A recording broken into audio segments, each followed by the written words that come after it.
Hey everyone, this is Kevin Giebert, and today's episode is Moolaviemind, and I'm a financial planner based in Surrey, British Columbia, Canada, and I'm also an author of Financial Photographs, How to Talk to Your Family About Money, and a singer-songwriter for my album Unlock My Happy. And today we have, or I'd like to introduce to you, Susanne Sharrard. Susanne, thanks for joining us on Moolaviemind. Thank you so much for having me. So just tell our viewers and our listeners where you reside and what the work that you do. And it has the word mind in it. Yes. So hello, everyone. My name is Susanne Sharrard. I'm in the Houston, Texas area, and my business is called Soul Fuel for Creative Women. I inspire creative women to transform their thinking, come into gratitude and happiness. We use art and yoga, and mindfulness is a part of my program. What sparked you to get into the whole world of mindfulness? When I wrote the book above me, I know it's only a book, but it was about the reason why I wrote the book was when I was growing up, our family didn't have a lot of money. We didn't talk about money. Okay, we always had things that we needed. My parents always provided for us, but I wanted to create a book or a reason to discuss how to talk to your family about money. My mom was big on pictures, so I integrated the pictures. So how can, or basically, why did you, I guess just the question is, why did you start, what sparked the start of your journey in the world of mindfulness and enabling you to offer this to the people you work with? Well, that's a great question, and I love the background on what sparked you to write the book. So about 3 years ago, I was walking my dog in the morning. His name is Max. I walk him every day.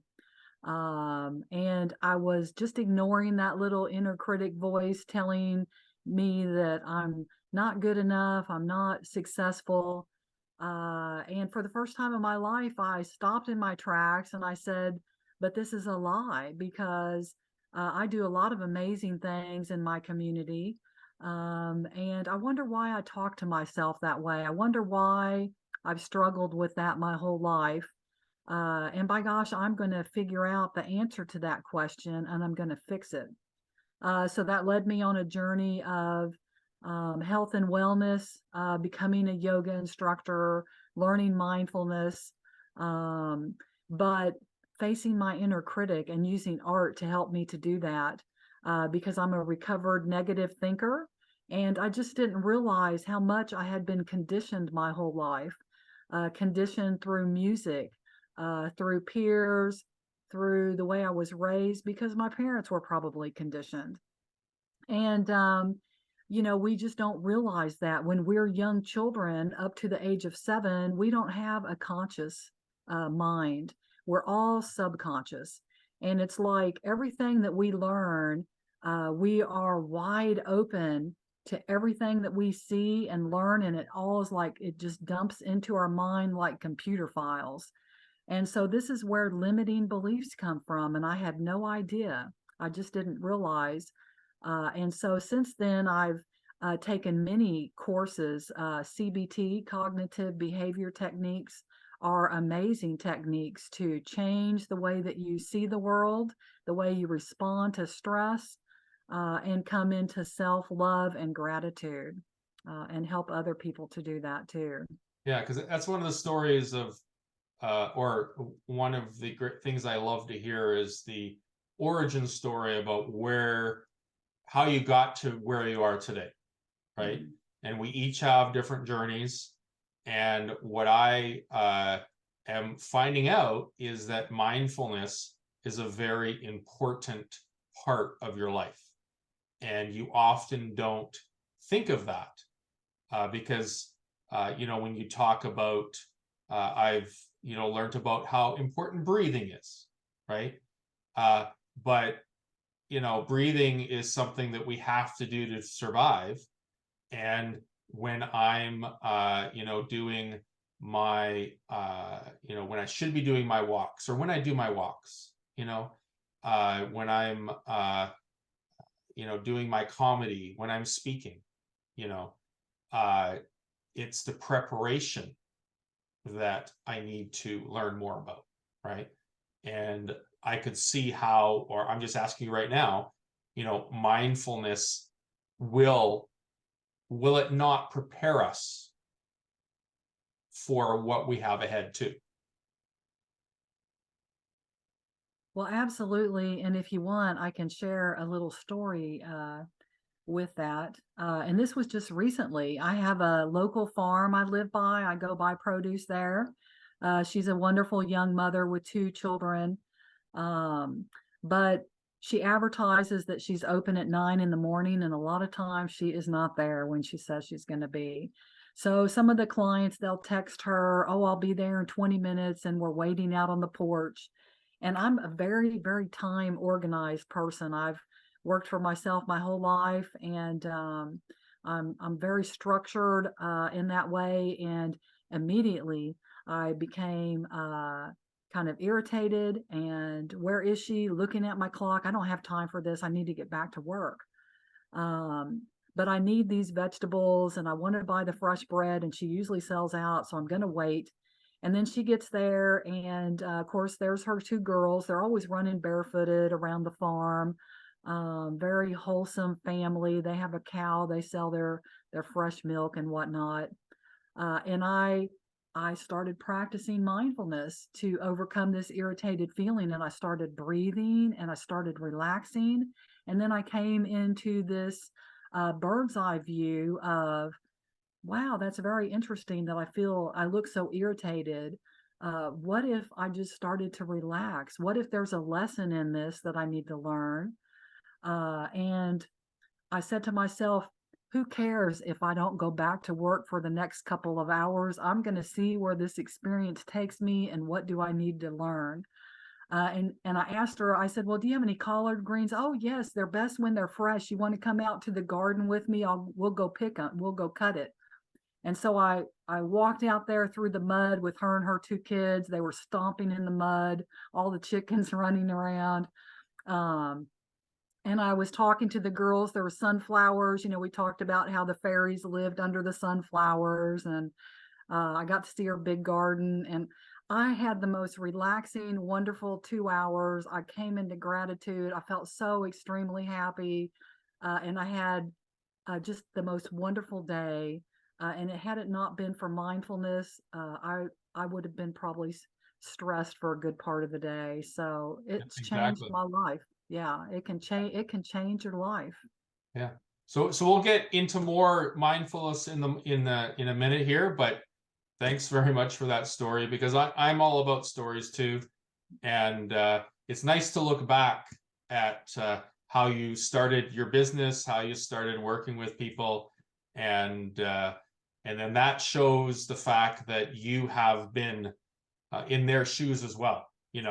That you are practicing what you're teaching, right? So I appreciate that. Yes, thank you. And the first question I have for you is, what are the three core principles of mindfulness? Yes, that's a great question. So, uh, many practitioners view mindfulness in a lot of different ways. Uh, Mindfulness has a lot to do with all of our senses. So, it could be mindful looking and staring at art, for example, listening, mindful listening. I like to think of aggressive listening, really honing in on what someone's saying, stepping into their shoes, having empathy for what they're talking about. We have mindful smell and taste. We can use this in intuitive eating, slowing down, paying attention to our health and our body as we chew food slowly. And I especially focus as a yoga instructor on breath. I think for people, it seems to be the easiest way to relax yourself when you focus on the breath.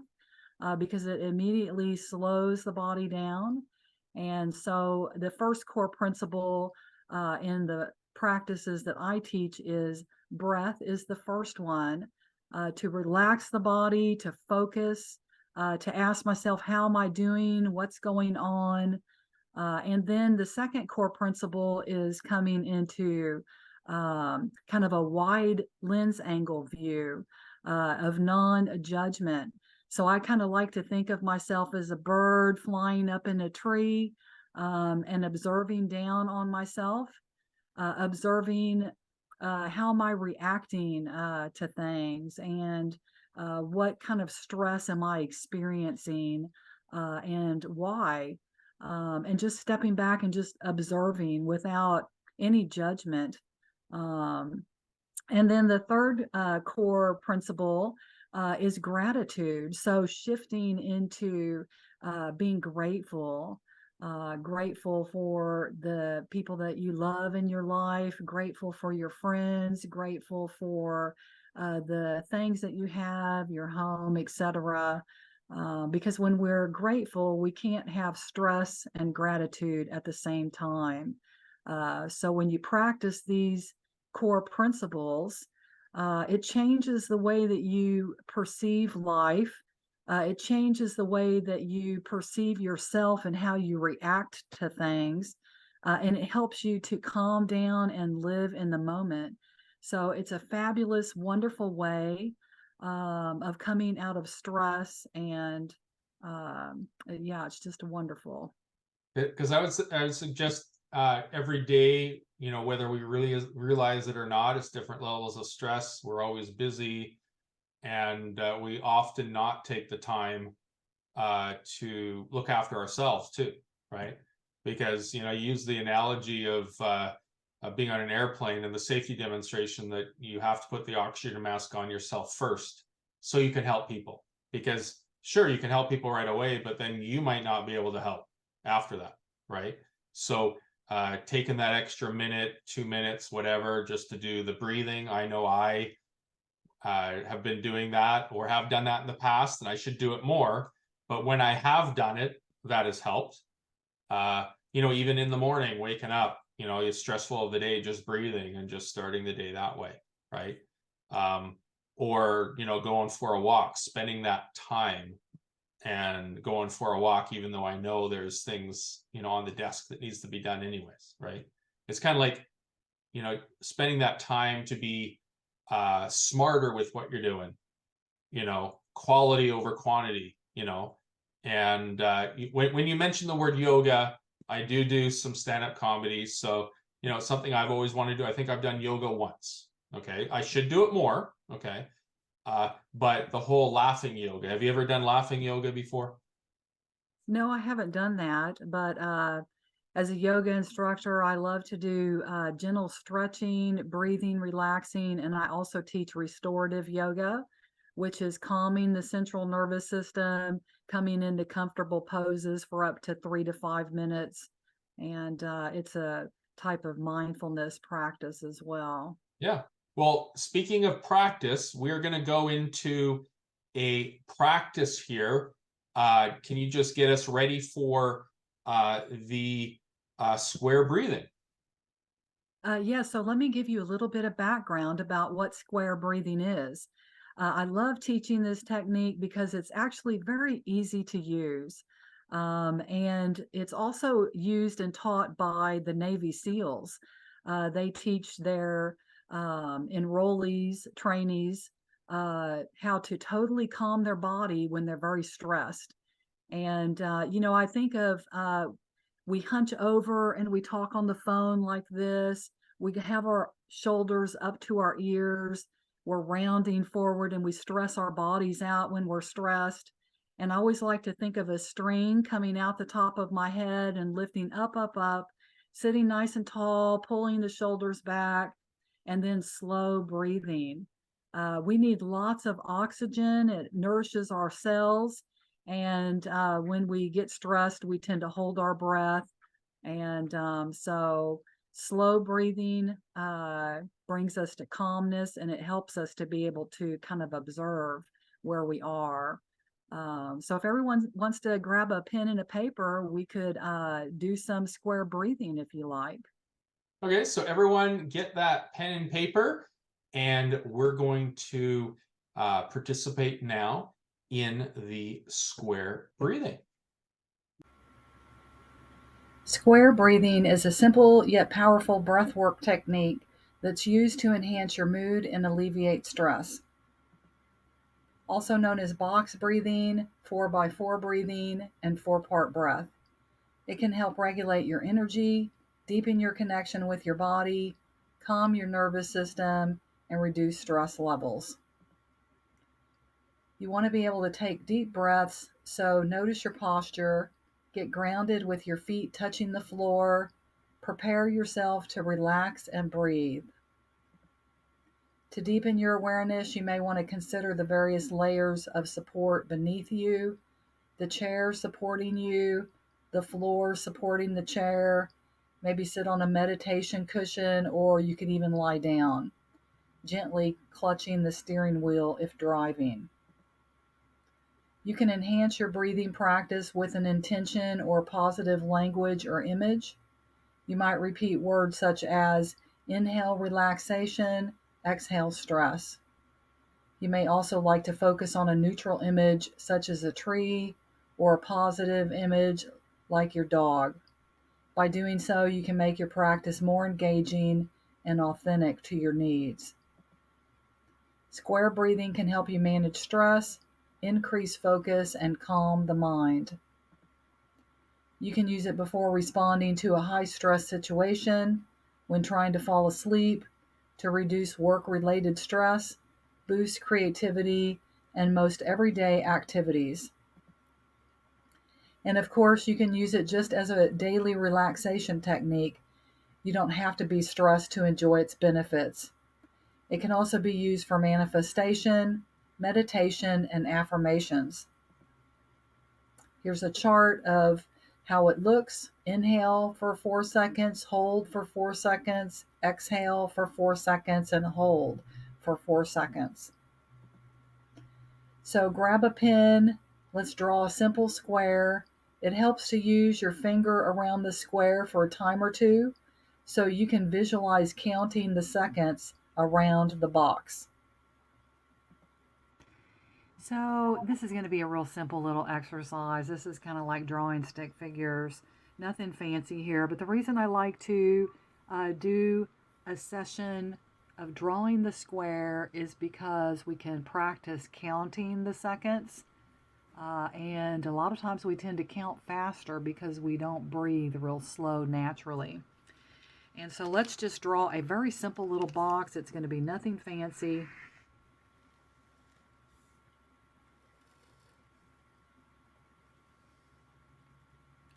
And I'm going to write the words inhale,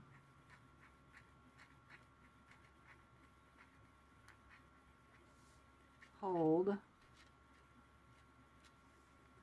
exhale,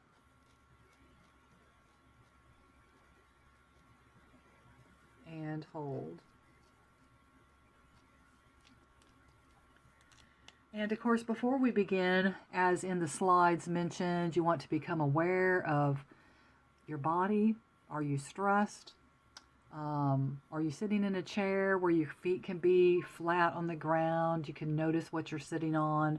Or maybe you're driving. Are you clenching the steering wheel and you're hunching forward?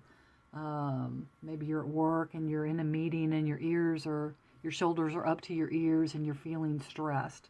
So become aware of your body is the very first thing. Sit up nice and tall, pull that imaginary string out the head, bring the shoulders down away from the ears, bring the shoulders back and open the chest so that you can breathe and just relax. And just take a few breaths in this relaxed state. I like to inhale through my nose and exhale through my mouth. If that's comfortable for you, you can do it however you like. And I also like to focus on trying to make my breaths even. So slowly inhale through the nose and slowly exhale through the mouth. As I start to become aware of the the air coming in through my nostrils and then exhaling, coming out my throat, out my mouth. Feel the air, feel the oxygen. And whenever you're ready, we'll do 4 rounds for the 4 sides of the box. We're going to put our finger up here at the top and follow along with me. When you're ready, just exhale your oxygen and we'll inhale 2 1,000, 3 1,000, 4 1,000. Hold 2, 3, 4. Exhale 2 1,000, 3 1,000, 4 1,000. Hold. Inhale 2 1,000, 3 1,000, 4 1,000. Hold. Exhale 2, 3, 4. Hold. 2 1,000, 3 1,000, 4 1,000. Inhale 2, 3, 4. Hold. 3, 4. Exhale. Hold. 2 1,000, 3 1,000, 4, 2, 3, 4. Hold. 3, 4. Exhale. 3 1,000, 4 1,000. Hold. 2, 3, and 4. And just start to come back to your natural rhythm of breathing. This is the very first step of mindfulness, to come into relaxed breath. Notice how you feel. Start asking yourself what's going on. How am I feeling? What am I dealing with? And slow down and just observe. And then we come into non-judgment and gratitude after that. So we'll continue on with the slides. I have a few more tips for you, so let's get back to that.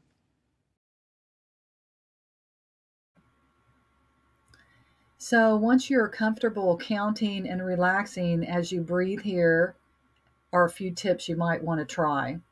Place one hand on the chest and the other on the lower stomach can be calming. Feel the air coming into the nostrils and then leaving out the throat and mouth. Focus on experiencing an expansion in the stomach without straining the muscles to push out. Try to make your breathing consistent. In other words, don't whoosh the oxygen out. Also, if 4 seconds for each segment feels too long, you can decrease it to 2 to 3 seconds. I hope you find that to be super relaxing. Use it in everyday life, driving, cooking, showering, coffee drinking, at work, when interacting with people. Enjoy and happy breathing. So we're back and we've just gone over or participated in the square breathing exercise. So Susanne, how can you use that in that exercise of square breathing in everyday mindfulness? Well, one story that I really enjoy telling everyone, and I think so many people can relate to this, is mindful driving. And just a few months ago, I pulled out of my subdivision. I was headed to the gym to go teach a yoga class. And I immediately realized that traffic was backed up over this big, long bridge that I need to go over to get to the gym. And I normally would be very stressed and think, oh my goodness, I'm going to be late. I didn't plan on this extra time to sit here and wait. And I would have felt anxious for the whole drive. I would have, I'm sure, gotten to the gym on time, but by the time my class started, I'd still probably be stressed feeling. And in the past, when I struggled with negative thinking and the things that I've overcome and why I started my group, I would have probably been stressed all day long. So mindfulness totally changed my perception. And when I got into that traffic, I looked at the clock and I told myself I'm going to practice mindful breathing. And I did the mindful breathing and I became very calm and relaxed. I noticed how I was gripping the steering wheel and I loosened up. I told myself in the non-judgment view, I'm not going to be late. And if I'm a minute or two late, it's going to be okay. And then I went into gratitude and immediately just pulled myself out of that stress. Well, I guess what comes to mind is driving instructors. Maybe you could, well, not maybe, you would be a great value to driving instructors and driving courses all around the world, because when you and I first got our first driver's license a few years ago, test driving is a lot different, I would suggest, right? And I guess I am need some work on my driving when someone in the fast lane is going the speed limit because they have to turn left at an intersection 5 miles or 10 miles ahead, right? And I just have to remember that that could be me in the future, so I have to do some mindfulness that with my eyes open, of course, while I'm driving. But that's an idea, for all you driving instructors out there watching or listening, or you have a child or a person that is going through driving school, Susanne Sharrard is the person to connect with, and you'll have her contact information later on in this video, or said verbally if you are listening to the podcast. So yeah, and is there any other everyday living that you could events in the day, that you could be using mindfulness?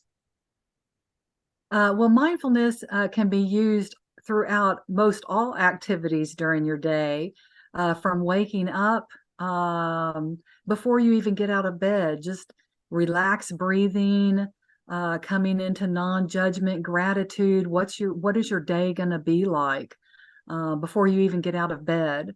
Mindful brushing your teeth, getting dressed, cooking breakfast, making coffee, mindful coffee drinking. It's just slowing down and paying attention, and noticing how you feel. And again, that non-judgment is a very interesting perspective on how are you thinking and how are you reacting.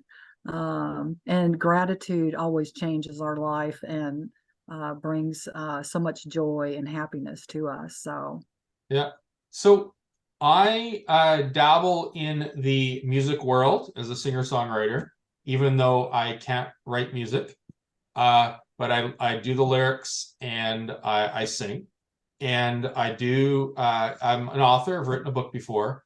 So if I say something like the word art, okay, if I look back at my grade 8 art class, okay, I believe I passed. That's a few years ago. But let's just say I'm not an artist, okay? Even though art, just like many other things, are subjective, okay? But how could I or one of our viewers or listeners utilize mindfulness in art? So one of the things that I teach is mindful doodling. And we think of doodling as kind of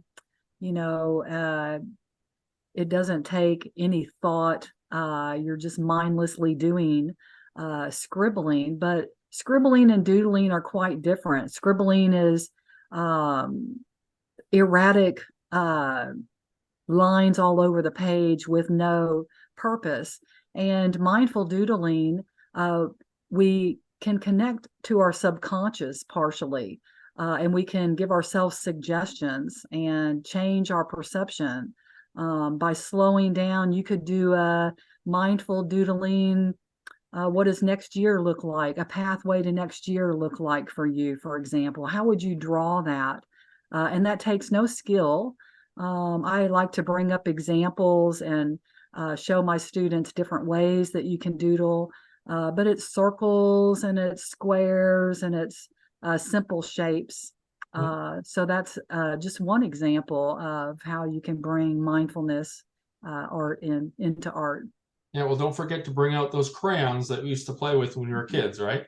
So, Suzanne, you have an event coming up. So, tell us more about it. Yeah, so I'm going to be hosting an art and movement mindfulness mini course. And we're going to be starting at the first of the month. And this is going to be designed for creative women to cut your stress in half for just $1 a day. It's a next level workshop where you're going to lessen anxiety, calm the mind, and get back to enjoying life again. We have lots of trainings and coachings in the course that's going to cover yoga, restorative yoga for relaxation. We're going to be talking about roadblocks and misconceptions regarding mindfulness practices, and lots of art. So mindful doodling, mindful painting, mindful drawing. And again, for $1 a day is the basic ticket. And then I also have the option to get a VIP ticket where we'll be doing Zoom co-working, reflective workshops. Awesome. So yeah, so again, the link is down below, and Yep, all I'll the have it below. Yeah. information, yep, all the information's on that page. Thank you very much, Suzanne. And I hope all the best to you. And I will sure work on my mindfulness as well. So thanks, Suzanne Sharrard from Texas. This is Kevin Giebert from Surrey, British Columbia. And thank you for joining us for another episode of Moolaviemind. Take care and have a great day. Bye now.